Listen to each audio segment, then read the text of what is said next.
मंगलम भगवान विष्णु मंगलम गरुड़ध्वज मंगलम पुंडरीकाक्षाय मंगलाय तनोहरि। सभी भक्तों का आपके अपने YouTube चैनल श्री कृष्ण दीवाने में हार्दिक स्वागत है। आज हम बात करेंगे ज्येष्ठ माह के शुक्ल पक्ष में आने वाली निर्जला एकादशी व्रत की। निर्जला एकादशी व्रत 2024 में कब रखा जाएगा, शुभ मुहूर्त क्या रहेगा, शुभ संयोग कौन से बन रहे हैं, पारण का समय क्या रहेगा, किस दिन पारण करें, इस दिन हमें क्या दान करना चाहिए, पूजन की विधि क्या है और अंत में जानेंगे निर्जला एकादशी की व्रत कथा। हमारे हिंदू धर्म में एकादशी का विशेष महत्व होता है। निर्जला एकादशी को साल की सभी एकादशियों में सर्वश्रेष्ठ माना गया है। ऐसा माना जाता है कि इस एकादशी के व्रत से भगवान विष्णु शीघ्र ही प्रसन्न होते हैं और अपने भक्तों पर कृपा बरसाते हैं। इस दिन दान करना बहुत ही शुभ माना जाता है। इस बार निर्जला एकादशी का यह व्रत 19 जून को रखा जाएगा। निर्जला एकादशी का व्रत जल के महत्व को दर्शाता है। ज्येष्ठ मास में पड़ने के कारण इस दिन शीतलता प्रदान करने वाली वस्तुओं का दान करना बेहद शुभ माना जाता है। इस महीने में तेज गर्मी पड़ती है, इसीलिए निर्जला एकादशी पर गर्मी से राहत दिलाने वाली वस्तुओं का दान करना, निर्जला एकादशी के दिन किसी जरूरतमंद व्यक्ति को जूते का दान करना बहुत शुभ माना जाता है। मान्यता ऐसी है कि निर्जला एकादशी के दिन जूते का दान करने वाला व्यक्ति सोने के विमान में बैठकर स्वर्गलोक में जाता है।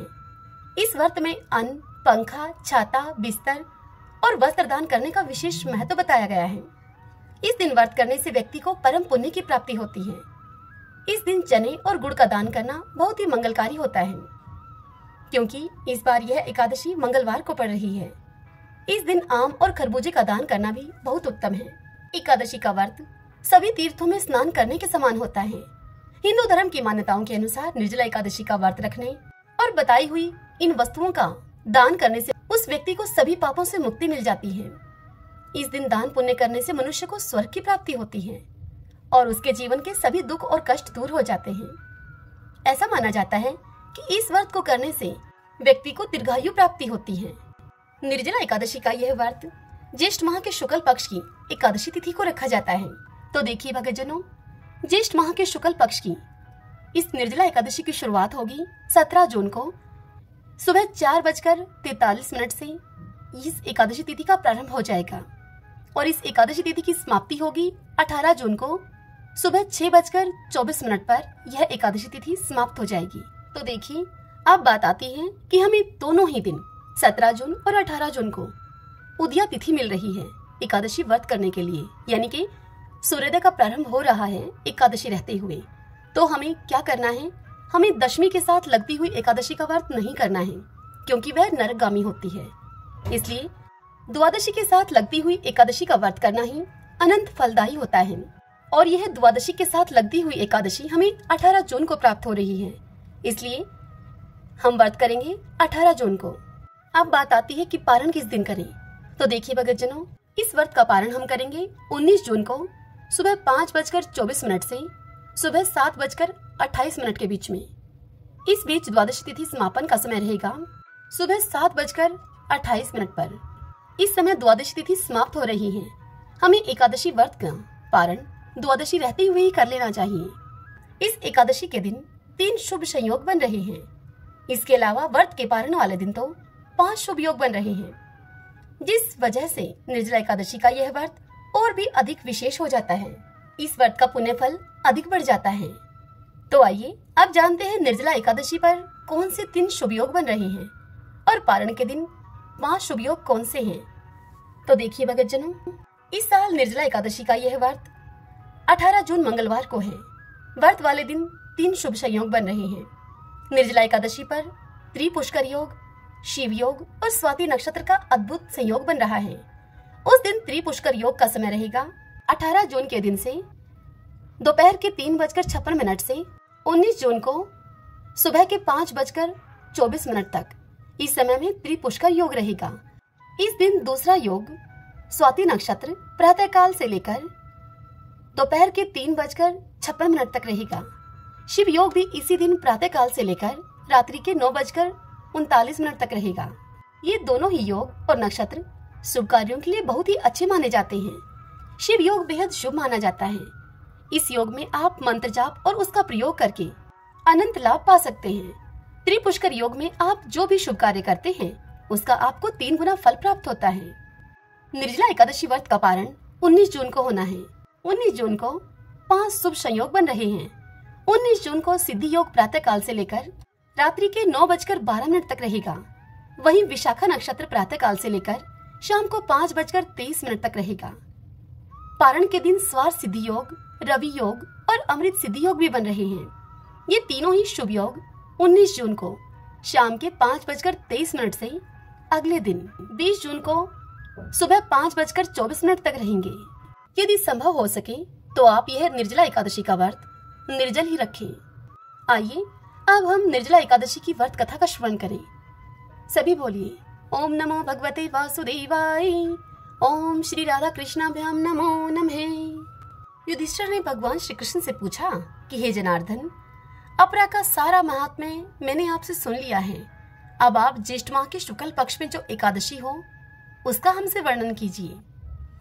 तब भगवान श्री कृष्ण बोले युधिष्ठिर से कि हे राजन, इस एकादशी का वर्णन परम धर्मात्मा सत्यवती नंदन व्यास जी करेंगे, क्योंकि ये संपूर्ण शास्त्रों के तत्वज्ञ और वेद वेदांगों के पारंगत विद्वान हैं। तब वेद व्यास जी कहने लगे, हे नृपश्रेष्ठ, ज्येष्ठ माह के शुक्ल पक्ष में एकादशी का व्रत होता है। उस दिन मनुष्य निर्जल उपवास करके शर्करा के सहित जल में पूर्ण घट का दान करते हैं। दान श्रेष्ठ ब्राह्मणों को देने वाला विष्णु लोक में जाकर आनंद भोग करता है। यह सुनकर युधिष्ठिर वेदव्यास जी से बोले, हे कृष्ण द्वैपायन, मैंने मानव धर्म और वैदिक धर्म को सुना है। अब आप कृपा करके वैष्णव धर्म को मुझसे कहिए। यह सुनकर व्यास जी कहने लगे कि हे राजन, आपने मानव धर्म और वैष्णव धर्म को सुना है। वे सब कलयुग में अशक्य अर्थात शक्ति से असाध्य हैं। इसलिए सुख से किया जाने वाला, सुख से करने के योग्य, थोड़ा खर्च, अल्प कलेश, महान फलदायक होता है तथा समस्त पुराणों का जो सारभूत है वह मैं तुमसे कहता हूँ। हे राजन, दोनों पक्ष की एकादशियों को भोजन नहीं करना चाहिए। जो भी प्राणी एकादशी को भोजन नहीं करता है वह नरक में नहीं जाता। व्यास जी के ऐसे वचनों को सुनकर भीमसेन कांपकर और भयभीत होकर उनसे बोला। भीमसेन ने व्यास जी से कहा कि हे पितामह, मैं असमर्थ हूँ। इस उपवास के विषय में मैं क्या करूँ? महाफलदायक एक ही व्रत आप मुझसे कहिए। सब एकादशियों का व्रत मैं नहीं कर सकता हूँ।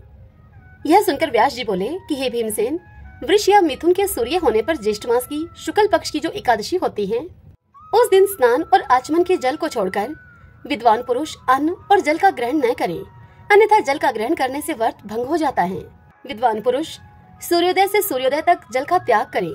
यदि कोई मनुष्य इस प्रकार से एकादशी व्रत को पूर्ण करता है तो उसे एकादशी व्रत का श्रेष्ठ फल मिलता है। फिर द्वादशी को प्रातःकाल स्नान करे और ब्राह्मणों को विधि पूर्वक जल और स्वर्ण का दान देवे। इस प्रकार जितेंद्रिय कृत्य होकर ब्राह्मणों के साथ भोजन करे। इस प्रकार व्रत करने से जो पुण्य होता है उसे मुझे जनार्दन भगवान श्री कृष्ण ने कहा है। ज्येष्ठ मास के शुक्ल पक्ष की एकादशी के दिन जल रहित निर्जल उपवास का जो फल होता है, हे भीमसेन, अब मैं तुम्हारे समक्ष उसका वर्णन करता हूँ। तुम ध्यान पूर्वक सुनो। समस्त दान देने से जो पुण्य, सब तीर्थों में स्नान करने से जो पुण्य, समस्त हवन आदि करने से जो पुण्य फल होता है, वह पुण्य ज्येष्ठ शुक्ल पक्ष के एकादशी के दिन उपवास करने मात्र से ही प्राप्त हो जाता है।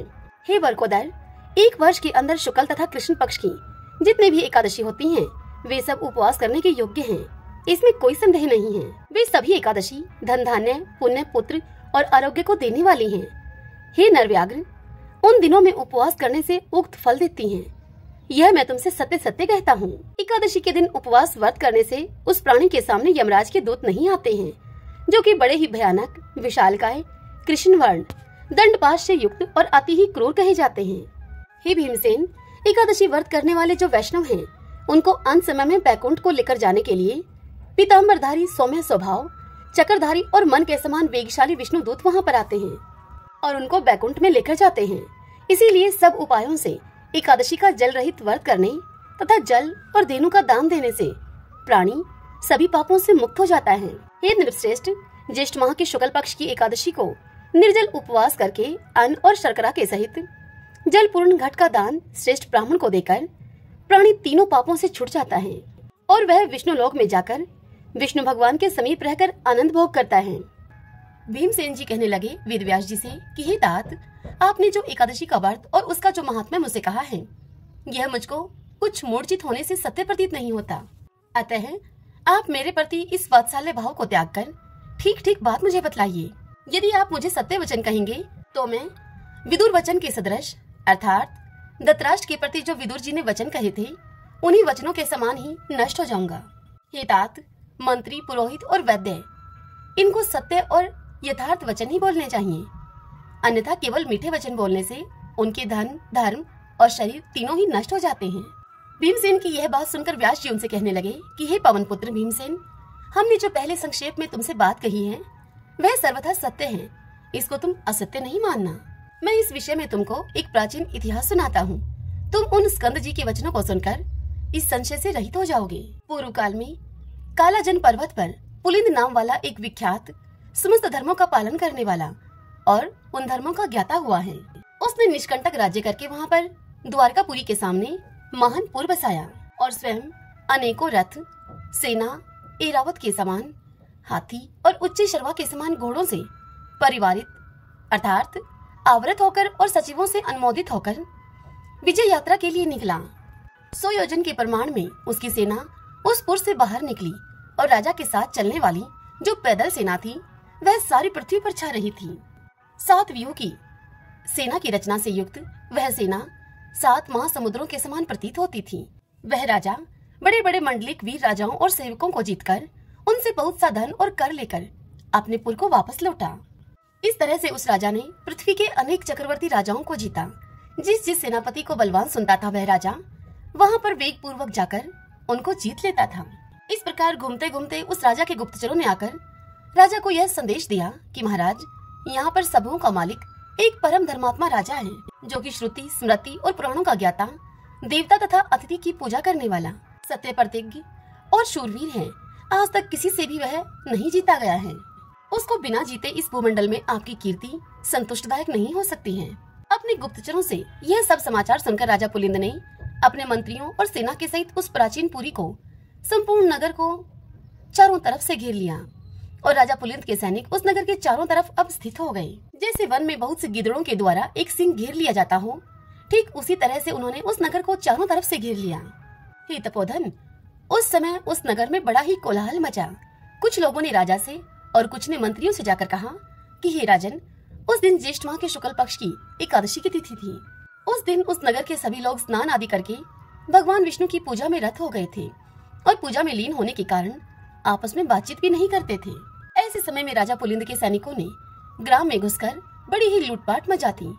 इसी बीच में किसी ग्रामवासी ने राजा पुलिंद को नमस्कार करके हाथ जोड़कर अति शांति के साथ जाकर यह वचन कहा। ग्रामवासी ने राजा पुलिंद से कहा, हे राजन, आज बड़े पुण्य देने वाली एकादशी का व्रत है और हमारे राजा समस्त नागरिकों के साथ पूजा में स्थित हैं।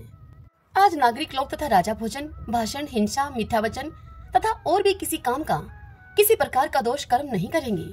इसलिए आप हे राजन, आज और कल के लिए कृपा कीजिए। मैं अपने राजा की आज्ञा से यहाँ पर नहीं आया हूँ। मैंने यहाँ की जो निश्चित बात है स्वयं अपने विचार से कहने के लिए आपको आया हूँ। अतः हे राजन, इन दिनों में आप जो कुछ भी करेंगे हमारे राजा उसे सब सहन करेंगे, परंतु परसों क्या होगा यह मैं नहीं कह सकता आपसे और न ही मैं जानता हूँ। व्यास जी बोले भीमसेन से कि हे भीमसेन, उन पूर्ववासियों के ऐसे वचनों को सुनकर राजा पुलिंद क्रोध के वशीभूत होकर बड़े ही गर्व के साथ ऐसे वचन कहने लगे। राजा पुलिंद ने कहा कि एक ग्रामवासी, यह एकादशी कौन है? इस दिन किसका व्रत किया जाता है? अरे मूढ़, निष्फल बातें भला तू क्यों बनाता है? यहाँ से तू अपने घर कुशलता से चला जा, नहीं तो मेरे यह परम दारुण दूत तुझको मारेंगे। राजा के द्वारा उस ग्रामवासी को ऐसा कहा जाने के पश्चात सभी सैनिक उस नगर में घुस गए और बड़े बड़े महात्मा और साहूकारों के घर के दरवाजे तोड़कर उनके घर के अन्न, धन और कोष धीरे धीरे वे लेकर जाने लगे। बड़े बड़े धनवानों के घरों के फाटक तोड़कर अच्छे अच्छे धन को वे ले गए और अब वे सैनिक उस नगर के समस्त घरों में घुस गए। उस दिन पूर्ववासियों को कंदमूल और फल आदि कुछ भी नहीं मिल सका और समस्त पूर्ववासियों का अब निर्जला एकादशी का व्रत हो गया। अब सूर्य नारायण अस्त हो गए थे और नगर के बालकों तक को जल भी नहीं मिला और नगर में बड़ा ही हाहाकार होने लगा। स्वर्ग में भगवान विष्णु सहसा उठकर खड़े हो गए और गरुड़ जी को अपने पास बुलाकर उनके कान में बहुत सी बातें उन्होंने समझाई। गरुड़ जी की सवारी करके शीघ्र ही उसी नगर को गए और वहाँ पर जाकर विविध प्रकार की सेना की रचना की। उस सेना के सैनिक, जिनमें किसी के 3 नेत्र थे तो किसी के 3 मुख थे तो किसी की 7 जीवाएं थी तो किसी के 4 पैर थे, वे सभी ही बड़े अद्भुत और बड़े बड़े दांत वाले तथा किसी के 3 सिर तो किसी के 2 मुख और किसी के 10 मुख, 6 मुख तथा 5 मुख, हाथी के समान मुख वाले, हाथी के समान स्वरूप वाले, सिंह के जैसी आकृति वाले, महान भयानक नरसिंह के समान तेजस्वी, सिंदूर से पुंजित मुख, महिषासुर के समान प्रभायुक्त, उदर्भ केश, दिगंबर नरमुंडधारी, आंतों की माला से युक्त, व्याघ्र चरमधारी। इससे पहले ऐसी सेना कभी भी वहाँ देखी नहीं गई थी। भगवान विष्णु ने वहाँ उस नगर में जाकर ऐसी सेना की रचना की। ऐसी सेना को सर्वव्यापक प्रभु भगवान विष्णु ने आज्ञा दी कि तुम राज्य में उद्यम मचाने वाले इस राजा पुलिंद का तथा इसकी सेना के सहित मेरी आज्ञा से सूर्योदय से पहले ही खूब अच्छी तरह से नाश कर दो। भगवान विष्णु की इस प्रकार की आज्ञा को सिरोधार्य करके भगवान विष्णु के वे सैनिक शत्रु दल सैनिकों में घुस गए और वहाँ पर शस्त्र प्रहार तथा उनके वध करने लगे, जिससे कि बड़ा ही वहाँ पर कोलाहल मच गया। कुछ खड़ग से तो कुछ खटवांग से वध किए गए और कुछ दांतों से काटे गए तथा पुलिंद की सेना के कुछ सैनिकों का वे लोग भक्षण कर गए और वीर लोग भाग रहे थे, उनको पैरों से पकड़कर उन्हें नीचे गिरा दिया गया। इस प्रकार पैदल सेना के बहुत से वीर मार दिए गए और बहुत से खा लिए गए। रथी, घुड़सवार, घोड़ा आदि अत्यंत दांतों से चूर्ण कर दिए गए। राजा पुलिंद के शिविर में आग लगाकर उस शिविर को भस्म कर दिया गया। तब वहाँ बड़ा ही प्रकाश हुआ। उस प्रकाश को देखकर सबको बड़ा ही विस्मय हुआ और वे सब कहने लगे कि तुम लोग कौन हो और कहां से आए हो? हम लोगों ने ऐसे वीरों को कहीं पर भी कभी नहीं देखा है। अतः उनको मनुष्य न समझकर सब सैनिक अब भागने लगे। उन सैनिकों को भागता हुआ देखकर भगवान विष्णु के सैनिकों ने उनका पीछा किया और फिर उन्हें मार डाला। इस प्रकार पुलिंद के सब सैनिकों को मार डाला गया। इसके पश्चात विष्णु भगवान के उन गणों के साथ युद्ध करने के लिए स्वयं राजा पुलिंद गया और शस्त्र अस्त्र के दारुण प्रहार से आधा पहर तक उसने युद्ध किया। जब उनके साथ युद्ध करने में किसी प्रकार से भी वह समर्थ न हुआ, तब वह राजा पुलिंद अपने मन में विचार करने लगा कि अब हमें भी यहाँ से भाग जाना चाहिए, अन्यथा यहाँ पर हम सभी नष्ट हो जाएंगे। अपने मन में ऐसा विचार करके राजा पुलिंद ने मेघास्त्र छोड़ा, जिसके द्वारा वहाँ पर घोर अंधकार हो गया और अब मेघ जल बरसाने लगा तथा बड़े प्रचंड वेग से वहाँ पवन चलने लगी। इससे विष्णुगण सभी मुक्त हो गए और जो जहाँ पर थे वे सब काम छोड़कर वहीं पर बैठ गए। ऐसा समय देखकर राजा पुलिंद घोड़ों पर सवार होकर सहसा वहाँ से चल दिया। राजा पुलिंद की सेना के जो सैनिक बच गए थे, वह सैनिक भी राजा के साथ चलने लगे। भक्त वत्सल भगवान विष्णु अपने भक्तों का कार्य सिद्ध करके अब अपने लोक में चले गए। प्रातःकाल होने पर सभी नगरवासी शत्रु की सेना को वहाँ पर न देखकर बड़ा ही आश्चर्य करने लगे और फिर अंत में पारणा के समय उन्होंने यह निश्चय किया कि यह सब कुछ स्वप्न मात्र था और फिर उन सब ने भगवत प्रिय स्नान आदि कर्म किए। समस्त ऋषिगण स्कंद जी से कहने लगे कि हे स्कंद जी, आपने समस्त मोह को नाश करने वाला तथा अत्यंत आश्चर्य को देने वाला ज्येष्ठ मास के महात्म्य का आख्यान हमसे कहा। हे स्कंद जी, वह विष्णु भगवान जो योगियों का गम्य स्थान है, सनातन साक्षात परब्रह्म है, शत्रु के संहार के निमित्त एकादशी व्रत के प्रभाव से वहाँ पर आए। हे स्कंद जी, अब आप हमें बताइए कि उस राजा पुलिंद ने दुखी होकर फिर क्या किया? तब स्कंद जी ऋषियों से बोले कि हे ऋषियों, वह शोकातुर राजा अपने कुछ बचे हुए सैनिकों के सहित शीघ्र ही अपने नगर को चला गया और अपने नगर में आकर उसने अपने राज्यभार को संभाला और शत्रु के पूर्ववासियों के वचन का वह राजा पुलिंद मन से ध्यान करता हुआ एकादशी व्रत के प्रभाव को स्मरण करने लगा, जिसको स्वयं उसने अपने नेत्रों से वहां देखा था कि किस प्रकार प्रभु विष्णु ने वहां भक्त की रक्षा करने के लिए सैनिकों की रचना की, किस प्रकार अपने भगत को भगवान विष्णु ने बचाया। इस प्रकार की चिंता में मगन राजा पुलिंद का बहुत सा समय व्यतीत हो गया और अधिक चिंता मगन रहने के कारण अब उस राजा पुलिंद के शरीर में केवल हड्डी और चर्म मात्र ही रह गया था। तब राजा पुलिंद ने अपने पुत्र को राज्य देकर स्वयं अपनी स्त्री को साथ लेकर वह राजा वन को चला गया और वहां जाकर वानप्रस्थ आश्रम उसने ग्रहण कर लिया। वहां वन में राजा पुलिंद को एकादशी के संबंध में प्रश्न करते हुए अब 12 दिन बीत गए। वह राजा सभी से यही प्रश्न करता था कि हे तपोधनो, एकादशी के व्रत की क्या विधि है? वह कहता था कि जो व्रत तीनों लोकों में दुर्लभ, पवित्र और भगवान का अति ही प्रिय है। आहो, बड़े आश्चर्य की बात है, मैंने उस एकादशी व्रत का महान आश्चर्यकारी कार्य देखा था, इसमें कोई संशय नहीं है। उस राजा के पूर्व जन्म के पुण्य कर्मों के प्रभाव से वरण्य ऋषि के पवित्र आश्रम में वहाँ दत्तात्रेय ऋषि आए और उन दत्तात्रेय के दर्शनों की लालसा से वहाँ समस्त ऋषिगण आए। तब उन दत्तात्रेय जी की वहाँ कुछ लोगों ने पूजन, स्तुति और विविध प्रकार से उनकी सेवा शुश्रूषा की। राजा पुलिंद भी दत्तात्रेय जी का आगमन सुनकर वहाँ भयभीत होकर उन ऋषि दत्तात्रेय जी के पास आकर बैठ गई। तदंतर प्रधान ऋषियों के चले जाने पर राजा पुलिंद ने दत्तात्रेय जी के पास जाकर और उनको दंडवत प्रणाम करके दूसरे विंध्याचल पर्वत की तरह वह राजा अब पृथ्वी पर गिर गया। यह देख दत्तात्रेय जी उस राजा से बोले कि हे सौम्य, उठो उठो, तुम कौन हो और किस लिए तुम यहाँ पर आए हो? तुम्हारे दुख का जो भी कारण हो उसको तुम मुझसे कहो। तब दत्तात्रेय जी के ऐसे वचनों को सुनकर अत्यंत ही दुखी होकर वह पुलिंद राजा जो का त्यों वहीं पर पड़ा रहा, वह तनिक भी न हिला। तब उस राजा को दत्तात्रेय जी ने स्वयं अपने हाथों से उठाया। राजा श्रेष्ठ पुलिंद ने उठकर दत्तात्रेय जी को अति ही सुंदर हृदय जानकर उनसे कहा कि हे जगदीतल, मैं विख्यात राजा पुलिंद हूँ। हे तात, थोड़े ही समय में मैं पृथ्वी मंडल को जीतकर और गर्व में आकर अपनी सेना के सहित राजा प्राचीन बही के नगर को गया था। वहां जाकर मेरे द्वारा उस विष्णु भगत राजा प्राचीन बही के नगर को पीड़ित करने पर उसी नगर का कोई ग्रामवासी मेरे पास आया और मुझसे प्रार्थना करने लगा। वह मुझसे बोला कि आज श्री हरि का पवित्र दिन है, आज और कल 2 दिन के लिए उस राजा के विषय में आप क्षमा करें, क्योंकि इस नगर के समस्त नगरवासी एकादशी व्रत में लीन हैं। उस ग्रामवासी की संपूर्ण वार्ता को सुनकर मैंने गर्व में होकर क्रोध से उसके वचनों का अपमान किया। उसके वचन मेरी बुद्धि और मति को गर्व से न छुड़ा सके। इसके पश्चात सूर्यास्त हो जाने पर असंख्य विष्णुदूत अनेक रूपों में वहां पर आकर हमसे युद्ध करने लगे।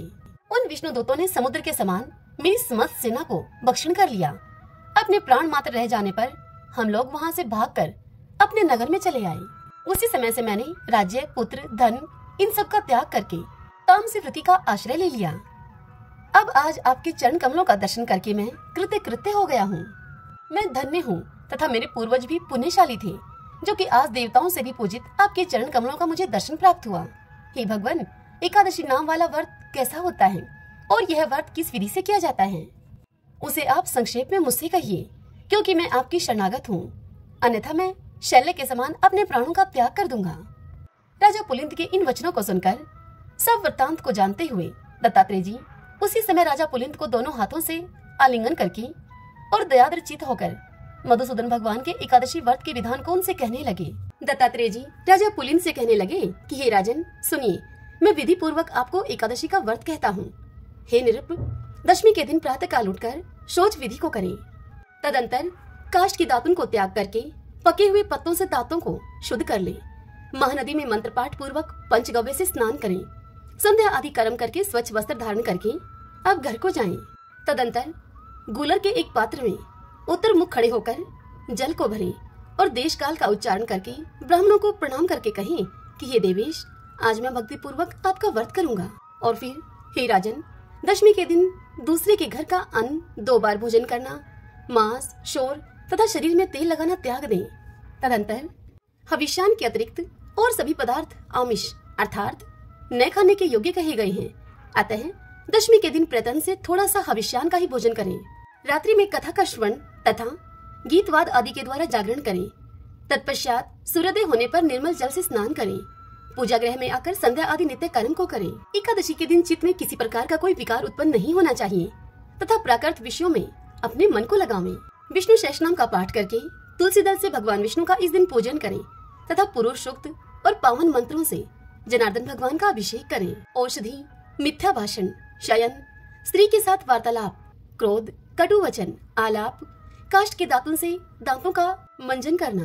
एकादशी व्रत के फल को चाहने वाला मनुष्य इन सभी कर्मों को इस दिन न करे और प्रत्येक पहर भगवान विष्णु का पूजन करना चाहिए। इसी तरह गाना बाजा बजाते हुए सारा दिन और रात्रि व्यतीत कर देनी चाहिए। इसी प्रकार से एकादशी पर उत्सव आदि मनावें। फिर द्वादशी के दिन प्रातःकाल जितने समय की द्वादशी बची हो उतने समय की शेष द्वादशी में भक्ति युक्त चित्त से एकादशी व्रत का पारणा करें। द्वादशी में पारणा न करने से पुण्य की हानि अवश्य होगी, इसलिए सर्वप्रयत्न से द्वादशी में पारणा करना शुभदायक होता है। हे वत्स, व्रतियों को संपूर्ण व्रत की सिद्धियों के लिए द्वादशी में पारणा अवश्य ही करना चाहिए। पारणा के दिन बहुत से ब्राह्मणों को भोजन करावें। जो मनुष्य असमर्थ हो उनको 12 ब्राह्मणों को ही भोजन करा देना चाहिए। पूजन सामग्री से पूजन करके तपस्वियों को भोजन करा देना चाहिए। तृप्ति पर्यंत शर्करा युक्त पायस का भोजन करावें और श्रेष्ठ ब्राह्मणों को मौन पूर्वक भोजन कराकर स्वयं भी भोजन कर लेवें। पराया अन्न, आमिष न खाने योग्य चीजों को कहा जाता है। मांस, उड़द, तेल, स्त्री सेवन, मधु, औषधि दूसरों की चुगली करना, हिंसा, कांसे के बर्तन में भोजन करना, पान खाना, हजामत बनाना और 2 बार भोजन करना, इन सब बातों को द्वादशी को त्याग दें। हे राजन, सभी व्रतों में यह उत्तम व्रत 3 दिन में साध्य होता है। हे नृपश्रेष्ठ, एकादशी के दिन भोजन नहीं करना चाहिए। अन्न का तो सर्वथा त्याग कर देना चाहिए। एकादशी को अन्न खाने से नरक में जाते हैं। द्रव्य पदार्थ, जल, लवण जहाँ अग्नि में प्रकोप जाते हैं वहाँ उसी को लवण कहते हैं। अन्न धान्य से सिद्ध जो अन्न है वह इसमें नहीं लिया है। जो मोहवश एकादशी की पारणा के समय पर्याप्त द्वादशी को धान्य का भोजन करते हैं सो चंद्रायण व्रत करके पाप से मुक्त होते हैं। हे राजन, जो तुमने मुझसे पूछा उसका तुम्हें उत्तर मैंने दे दिया है। यह सुनकर राजा पुलिंद कहने लगे कि हे तात, आपने जो परम अद्भुत रहस्य मुझसे कहा है उसके अनुष्ठान के लिए मुझ में शक्ति नहीं है, क्योंकि मेरा शरीर अत्यंत ही जर्जर हो गया है। इसलिए आप कृपा करके इसके सार को ठीक ठीक से कहिए। हे भगवान, सार पदार्थ समस्त कर्मों के होते हैं। यह सुनकर दत्तात्रेय जी बोले कि हे महाबाहो, अब मैं तुमसे परम अद्भुत रहस्य कहता हूँ जिसके अनुष्ठान मात्र से समस्त कार्य सफल होते हैं। हे राजन, ज्येष्ठ मास के शुक्ल पक्ष की एकादशी को तुम निर्जल व्रत करो। इस व्रत को करने से सब पूर्ण हो जाता है, इसमें संशय नहीं है। यह सुनकर राजा पुलिंद बोले कि हे दत्तात्रेय जी, ज्येष्ठ मास की एकादशी निर्जला क्यों हुई है? तब दत्तात्रेय जी कहने लगे कि हे राजन, प्रथम राजा प्राचीन वही ने एकादशी के दिन संपूर्ण व्रत जल रहित किया था, इसीलिए यह एकादशी जल वर्जित हुई। निर्जला नाम से प्रसिद्ध यह एकादशी समस्त पापों का नाश करने वाली कही गई है। यह कहके दत्तात्रेय जी वहाँ से चले गए। तत्पश्चात राजा पुलिंद ने भी इस एकादशी का विधि पूर्वक व्रत किया। इसी एकादशी व्रत के अनुष्ठान मात्र से राजा पुलिंद अपने दूसरे जन्म में प्रहलाद के नाम से भगवान के श्रेष्ठ भगत और हिरण्यकश्यप का पुत्र हुआ। श्री वेदव्यास जी इस बात को बताते हुए भीमसेन से कहते हैं कि हे भीमसेन, यह प्राचीन इतिहास मैंने तुमसे कह दिया है। इस इतिहास के श्रवण मात्र से तुम्हारे सब संशय दूर हो जाएंगे। अब तुम मुझसे और क्या सुनना चाहते हो? यह सुनकर भीमसेन कहने लगे कि हे पितामह, आपकी कृपा से सब मोह नष्ट हो गया है मेरा और मुझे स्मरण शक्ति मिली है। ये तात, इस व्रत को करने के लिए मैं तैयार बैठा हूँ। निसंदेह मैं आपके वचन का पालन करूंगा। स्कंद जी इस कथा को सुनाते हुए ऋषियों से कहते हैं कि हे ऋषियों, वेदव्यास जी के कथन के अनुसार इस व्रत को भीमसेन ने किया और चक्रपाणि भगवान विष्णु की कृपा से वह सब पापों से मुक्त हो गया। हरि ओम तत्सत। ओम नमो भगवते वासुदेवाय। ओम त्रिविक्रमाय नमो नमः।